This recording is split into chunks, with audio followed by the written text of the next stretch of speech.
Hey there, friends. Damon Day here, the new Get Out of Debt guy. Steve's off today, probably doing something cool and boomery like alphabetizing paper bills. But you and I, we're diving into something that I bet you've heard 100 times, but probably never like this. We've got to teach kids about financial literacy. Yep, heard it, said it, maybe even cheered it on at a PTA meeting. So if this topic sounds potentially helpful for you, boop that like button to give this a little love. It helps more people find this message. And if you haven't subscribed yet, go ahead and hit that button and the bell too. We drop real talk like this every week. You can also find a mountain of resources over at getoutofdebt.org. Now, let's dive into it. The classroom isn't a wallet. Picture this. A 16-year-old sitting in a classroom under buzzing fluorescent lights, filling out a worksheet titled Budgeting Basics. He's got $0 in his actual bank account, if he even has one. His mom's stressing about rent, and he's never once paid for a gallon of gas in his life. Now, that worksheet, it might as well be written in Latin.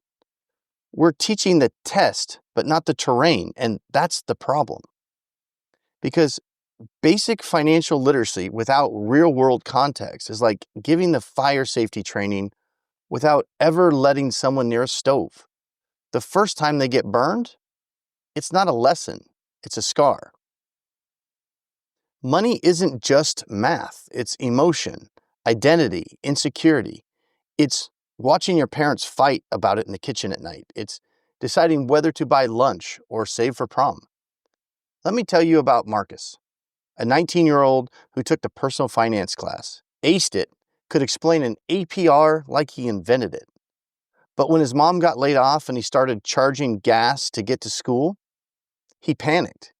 He ghosted the bills, started every day with stomach knots every time his phone buzzed. Just one more week, he whispered. I just need one more week. Because he knew the facts, but he didn't know the feelings. Now here's the truth that hits a little closer to home. Kids mimic what they see. Not what we say, but what we do. If you swipe a card and sigh, stress over every bill, or impulse buy and hide the bags later, they see it. So here's the hard question. What are you teaching your kids about money through your actions? Because before they even step into that classroom, they've been soaking in your money habits like a sponge. You are their first financial role model, whether you want that job or not. I know a guy, he's a good dad. He teaches his kids about money. They both took the same high school finance class. But here's the kicker. One son, money hits his pocket and poof, it's gone like a fart in the wind. The other, a budgeting ninja, plots his purchases like a Wall Street analyst. Now, same house, same class, same tools, completely different instincts. Why? Because education matters, but so does wiring, emotion, observation, and experience. And none of that fits in a worksheet box. The myth of the magic class. Let's talk about that class. If you think a single financial literacy class at 16 is some kind of magic bullet, the research says not so fast. Yes, it can help. It can boost knowledge, but it fades. Most studies show a short-term bump in confidence, maybe better budgeting for a year, maybe two. Then what? Poof! Like the fart in the wind. Gone like forgotten Spanish verbs and cafeteria pizza. Although, I still remember that pizza.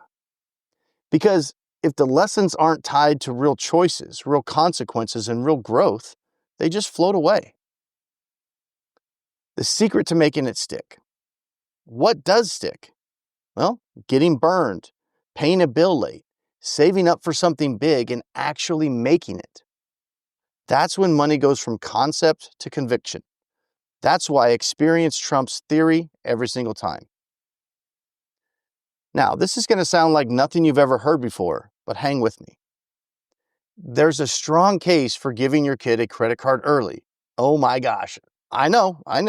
Stay with me. Yes, a credit card. No, not to buy Yeezys, and no, not without boundaries. But used right, with you right there coaching, it's like giving them financial training wheels. Here's why it works. Real world rehearsal. You get to practice budgeting, spending, paying on time with stakes that are low, and you're right there to catch them. You have safety and visibility. Credit cards come with stronger fraud protections and clean digital tracking. You can sit down together and look at what's being spent and why. Lessons that stick.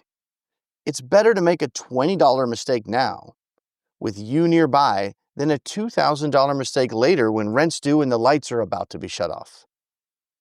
Confidence and habits. Supervised credit use helps them build good habits. Paying on time, staying within limits, learning the needs versus wants muscle. It's not risky parenting. It's smart scaffolding. Letting your kid handle credit early with your guidance is a gift that pays off for decades. And let's be honest, they're going to face it eventually. Better now while the stakes are low. Remember that 16-year-old at the desk, lost in a maze of budgeting worksheets? Give him real tools, real mistakes, and real support. And one day, he won't just understand money, he'll own it. So yes, teach the class by all means, but don't stop there.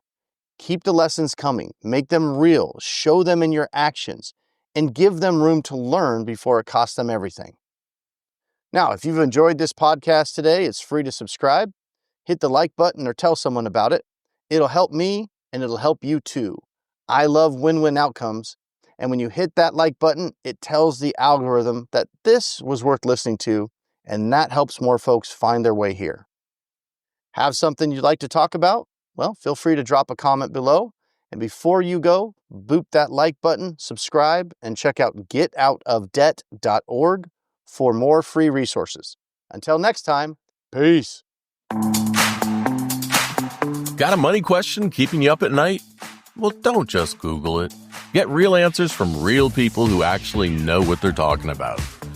Head to getoutofdebt.org/podcast to ask your question, and you might hear it on an upcoming episode.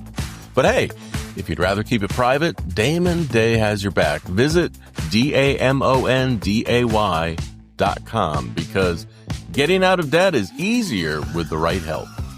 That's getoutofdebt.org/podcast, where smart money questions lead to smarter money moves.